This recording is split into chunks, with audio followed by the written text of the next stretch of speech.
বিপুল পরিমাণ brown sugar সহ এক নেশা কারবারিকে আটক করল কদমতলা থানার পুলিশ। ধৃত নেশা কারবারির নাম রাশিদ আহমেদ, বয়স 19 বছর। তার বাড়ি আসামের পাথারকান্দি থানার অন্তর্গত হৈতরকাল এলাকায়।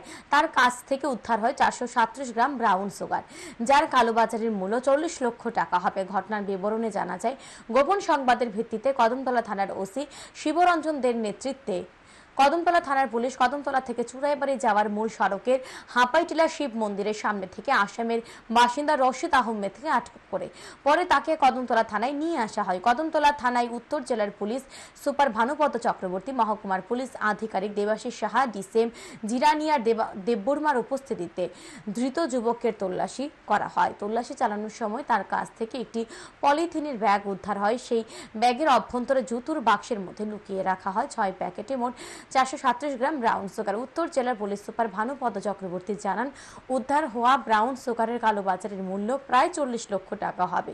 তিনি আরও জানান, কদমতলা থানায় ধৃত যুবকের বিরুদ্ধে এনডিপিএস ধারায় মামলা রুজু করা হয়েছে। বৃহস্পতিবার ধৃত যুবককে 5 দিনের পুলিশ রিমান্ডের আর্জি জানিয়ে আদালতে সোপর্দ করে পুলিশ।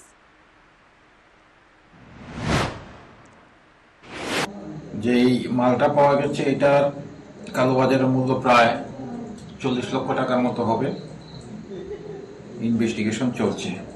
কালকে আমরা কোর্টে প্রডিউস করব, রিমান্ডে নিয়ে আসবো। বাকি কে কে ছিল কিছুটা আমরা ইনফরমেশন পেয়েছি, তথাপি রিমান্ডে এনে বাকিটা আমরা বের করবো।